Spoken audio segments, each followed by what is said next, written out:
আসসালামু আলাইকুম ভিউয়ার্স, আজকের এই ভিডিওতে দেখাবো যে কিভাবে আপনাদের নিজেদের ফটো দিয়ে বা প্রিয় মানুষের ফটো দিয়ে ঈদুল আজহা পোস্টার ডিজাইন তৈরি করতে পারবেন মোবাইল ফোন থেকে, তাও আবার মাত্র 1 মিনিটে। সামনে যেহেতু ভাই ঈদুল আজহা আসতেছে, তো অবশ্যই ভিডিওটি দেখে রাখেন, কাজে আসবে। তো এই যে দেখুন, আমাদের ফোনের স্ক্রিনে যে পোস্টারগুলো দেখতেছেন, আপনারা চাইলে আপনাদের নিজেদের ফটো দিয়ে বা প্রিয় মানুষের ফটো দিয়ে এই ধরনের ঈদুল আজহা পোস্টার তৈরি করতে পারবেন আপনাদের মোবাইল ফোন থেকেই, তাও আবার মাত্র একটা ক্লিকে।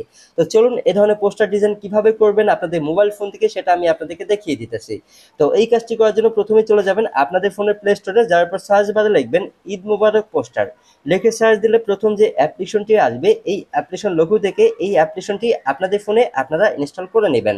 তো আমরাও ইনস্টল করে নিতেছি, আপনারা ইনস্টল করে নেবেন, ঠিক আছে। সো অ্যাপ্লিকেশনটি ইনস্টল হয়ে যাওয়ার পর জাস্ট এখান থেকে আপনারা ওপেনে ক্লিক করবেন। ওপেনে ক্লিক করার পরে ভিউয়ার্স, এখানে অ্যালাউ চাইতে পারে, তো অবশ্যই আপনি সবগুলো সেটিং এখান থেকে অ্যালাউ করে দিবেন। অ্যালাউ করে দেওয়ার পর ভিউয়ার্স, এখানে উপরের দিকে দেখতে পারবেন ঈদুল আজহা লেখা থাকবে, জাস্ট এখানে ক্লিক করবেন। যেহেতু সামনে আমাদের ঈদুল আজহা আসতেছে, তো অবশ্যই ঈদুল আজহা জাস্ট এইখানে আপনারা ক্লিক করবেন, ঠিক আছে। এইখানে ক্লিক করার পরে ভিউয়ার্স, ঈদুল আজহার যে সকল পোস্টার আছে সেই সকল পোস্টার আপনারা এখানে দেখতে পারবেন।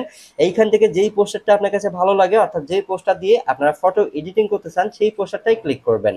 ক্লিক করার পরে ভিউয়ার্স, এখানে আপনাদের সামনে আনলক নামে একটা সেটিং আসতে পারে, জাস্ট এখানে আপনারা ক্লিক করবেন। এখানে ক্লিক করলে আপনাদের অনেকেরই ফোনে ছোট্ট একটি অ্যাড আসতে পারে, আবার অনেকের নাও আসতে পারে।